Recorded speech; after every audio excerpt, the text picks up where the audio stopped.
Let me first of all say that I'm not against borrowing. Even the greatest countries in the world, America, Japan, China, all are big borrowers. But they borrow for physical, tangible, and accountable projects that you spread and pay over time. But my worry is not even in the borrowing, it's what you borrow for. Let me give you quickly a rundown of what I checked. You see, in June 2023, $500 million was borrowed for women program to scale up what they call NPWPSC. Can you see that? Can Nigerians see it? Where are the women? Then on June 23rd, the same day, $800 million was borrowed to cushion the impact of high petrol prices after fuel subsidy removal. How? Where? Then on September 23rd, 2003, under the same government, $700 million was borrowed again for Adolescent Girls Initiative for Learning and Empowerment. Then, on December 23rd, the same thing, $750 million borrowed through what they call renewable energy scale-up. Then, June 2024, $1.5 billion was borrowed to support Nigeria's reform for economic stabilization to enable transformation. That one sounds very spurious, I have to be honest. Okay, you see?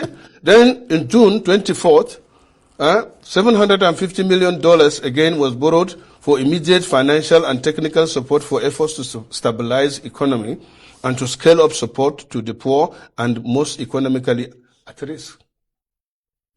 Then on September... Well, they would argue, that particular one, that they've been making payments to a lot of poor people.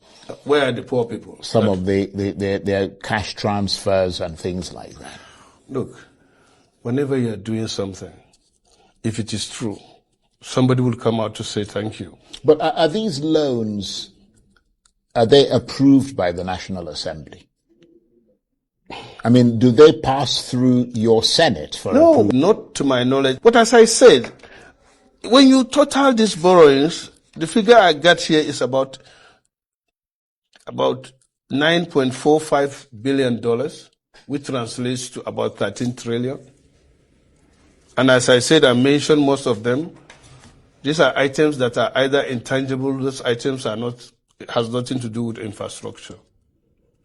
I would have supported, for example, that the country is borrowing even more than that to build our infrastructures, to build railway, right, to build our But you're roads. saying that these things that you're mentioning, yes, they're not tangible things. They are not that tangible you can things that you can hold on to. Right. And these are things that you pay in the next 40, 50 years. Yeah, that time we are gone, our children would... Are you going to tell my child, am I going to tell my child or grandchildren that we borrowed $700 million and we are paying in 20, 30 years for Adolescent Girls Initiative? Yeah, but you have to remember something, and that is the fact that human capital is an essential, in fact, probably some would argue the most essential part of development. That That's if you right. don't develop human capital, but let me tell you, then you're not actually going to go anywhere. Nigeria, fortunately, have enough human capital. Let me ask you this. Do you believe that you are acting in accordance with your best principles as a senator and a member of the ruling party by these whistleblowing actions that you're taking, and that you are preserving the rule of law in Nigeria? Yeah, right. But let me correct that. You see, I'm a bona fide member of APC. In fact, one of those that signed onto the initial formation of APC.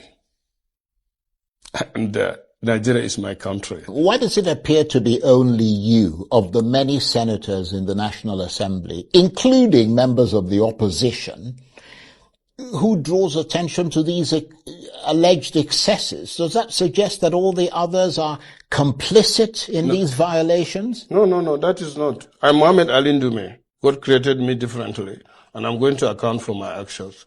If everything is to go the way I want, there would have been only one person in the Senate, and that's me. But that is not. So we have 109 of us, different senatorial district, different makeup. God does not create two persons at a time. So I cannot speak, and I cannot say my colleagues, but let me tell you, I have the support of the people, including my colleagues. The only difference is that they can't come out and take the bullet the way I do. They don't have the guts. They don't have, not that they don't have the guts, but they're always thinking that something will come. No, not me.